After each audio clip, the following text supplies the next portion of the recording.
My name's Matt Overton. I'm one of the associates at Colombia Presbyterian Church, and glad to see all of you here. I was asked here partially to celebrate an ongoing ministry that's going on at Colombia, and just to share about a ministry that we've created there. If we can, and really what it is mostly, we can go back a slide. Mostly I shared this with my congregation a few weeks ago. We've been doing this for about 3 years, and I'll tell you exactly what we've been doing in just a second. But largely this has been a journey of kind of finding my missional calling. When I got finished with seminary, missional was kind of a buzzword. How did the church sort of reclaim its identity as being sent out into the world? And for me, as I think pretty much probably many or all of you know, it's often difficult when you're engaged in ministry inside the church most of the week to figure out what your role is and how to engage the world outside of the church for the rest of the week. And that was a real struggle and a difficult tension for me. In the first 5 or 6 years I did ministry, I had all this theological knowledge about being sent out, and I didn't really know how to make that happen within the confines kind of the institution. And that was really a hard tension. And I wrestled with that 3 years ago. If you can go to the next slide. I came to some kind of conclusion sort of by accident. I staggered into an idea. And I created an initial entity that I'll share about in a second called Motown Teen Lawn Care, which is a landscaping company that creates jobs for teenagers by doing landscaping, and then gives them life skills, job skills, and some faith training as well. When we think about life skills, we tend to think about the John 10:10 life in our program. And it started with this landscaping company. We now have a sort of parallel 501c3, the Colombia Future Forge, that encapsulates all this. If you go to the next slide. Essentially all this began when I began remodeling my little house in Camas, Washington. We had lost our house in California in the downturn and kind of had to scrabble together to be able to buy a home when we came here for ministry. And the home that we were able to buy was falling apart, quite literally. And so I set about gutting the downstairs and part of the upstairs, rewiring and remodeling. And as I did that, I started to hire, as I like to joke, illegally, but I didn't know it then, students that were kind of around the fringes of my ministry, that I would see sporadically in our youth ministry that we had trouble maintaining relationship with. A lot of times, youth ministry tends to be a middle class or upper middle class model. And so when you encounter kids from your neighborhood, or your community, they struggle to speak the language of oftentimes the other students at our churches. They struggle to engage that model in meaningful ways. And so I thought maybe if I could employ kids, we could spend more time together and talk. And I found as I remodeled this house that that's in fact what happened. Not only that, we started to have adults from our church show up to help. Adults that maybe come on our work camp trips and sometimes are frustrated because the only time they get to know the teenagers is on that 1 week during the summer. And so they began to arrive, and I began to think, well, gosh, we're getting in really good conversations with these students. Sometimes it was easier to engage faith conversations over work than it was at youth group on a Sunday night. I began to think, well, maybe we could tinker around with a different kind of model of youth ministry. And so that's kind of what we sort of set out to do, if you'll go to the next slide. And so it started with trying to figure out, I had to research teen labor law in the state of Washington for about 2 months. I was on the phone with my brother, who's a lawyer down in California, trying to figure all this out, and I realized very quickly that because of labor law, you really can't remodel houses or build sheds or small garages with teenagers. You just can't do it. So I started looking at, well, what's something that I kind of know how to do, and really kind of, that teenagers are able to do legally.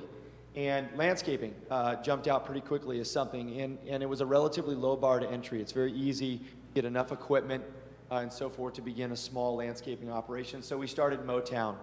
And we knew very early that we wanted to do mentoring along the side of this. That's actually part of the vision of our church of Colombia, is to bring generations together. And we struggled to figure out how to accomplish an intergenerational mentoring piece. And I thought, you know, if you could get adults and students on the same work site, it'd be like a mission trip during the year in a small way. And so we started landscaping. If you want to go to the next slide. This is me with the church trailer initially and some Scrabble equipment. This was the first day I went out and mowed. It was a disaster. One of the students the previous day, I had all the equipment loaded, and the students were using the trailer for something else, and they forgot to latch the trailer, and so I drove down Mill Plain Avenue in Vancouver, Washington, and proceeded to bounce 3 pieces of equipment out the back of the trailer. And Yeah, it's a long story and a humiliating one at that. I'll spare you the details. So this is me on my first day. Go to the next slide. This is our first student hire. This is Ethan McLaughlin. He's actually the son, he's in college now, of the associate youth leader at our church, Jim McLaughlin. And Ethan was willing to be our first guinea pig in this program. And it was a wonderful experience for him, and it was for me. And we just sort of kept staggering forward and tinkering along with this program. See if I've missed anything. One of the reasons I created this really was increasing. I've been doing youth ministry since I was 20 years old. I started my first youth director job a year and a half into college. And over that time, 17, 18 years, whatever that is now, our kind of teen culture has changed a lot. And one of the things that I've noticed specifically is that kids are a lot busier. It's really hard for me to explain just how different that is to a lot of the adults at our church. And so what that means is we struggle really to compete for their time. Our youth ministries, which often consist of a nice teaching, maybe some games and icebreakers, are up against, for some of our students, sporadic transportation if they're low income. They're up against robotics classes if those students are higher income. And so when Sunday night rolls around and you've got sports or classes or difficulty figuring out whose home you're going to be in or how you're going to get from A to B, youth group becomes a lot harder to get to regularly. And I've noticed that. And part of what this model is, to be quite honest, is competing for time. It's my effort to figure out how do I get more time with students to be able to engage them with this faith that has been so powerful to me as both a young man and as a minister. Go to the next slide. So we eventually created the Colombia Future Forge because we realized we were going to need a separate entity just to handle the mentoring and the trainings alone. So the students do 5 trainings a year. This is the first full batch of students that we had with their mentors this year. At the end of their training, they do 5 full trainings on Sunday afternoons. During the year, they do training on professionalism, personal goal setting. They do a personality profile, like a Myers-Briggs type deal, asking the question, how has God made me? What brings me joy? What am I good at? And then they do stewardship of money. How do I manage the money that I have or that I earn if I have a job? And then they meet with each one of these mentors once a month to kind of cover a learning module that's apart from that training but relates to it. And each one of these we try to build a component of faith in. So when we do goal setting, we have an excellent person that comes and does our goal setting. We want to balance the idea that we need to have a trajectory and a set of goals for our lives with the idea that we need to deviate from that to help our neighbor. We balance that particular training with the parable of the Good Samaritan. Looking at, it's wonderful to be headed down the road someplace. It's terrible if you can't see anything on the side of the road.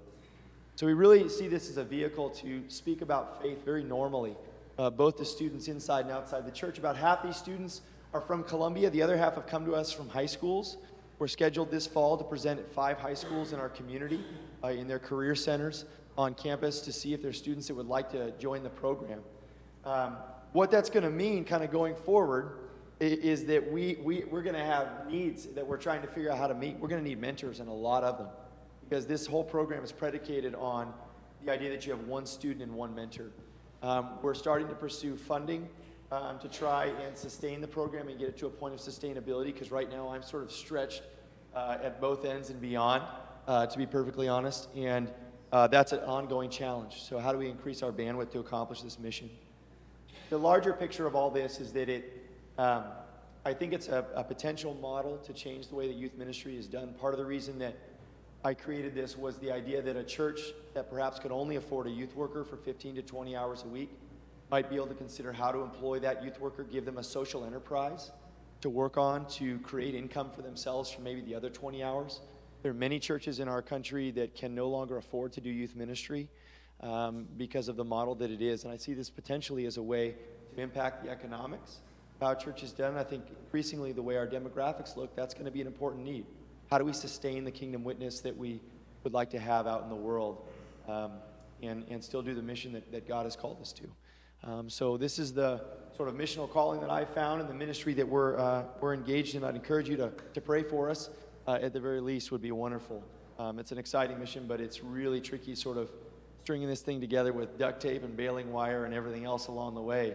I've never run a business. I've never tried to run a nonprofit. I'm now doing both, and I'm sort of piecing it together as I go along. Thank you for listening. Thank Are there you. any questions, or do I just, is that? Okay. Thank you, Matt. So,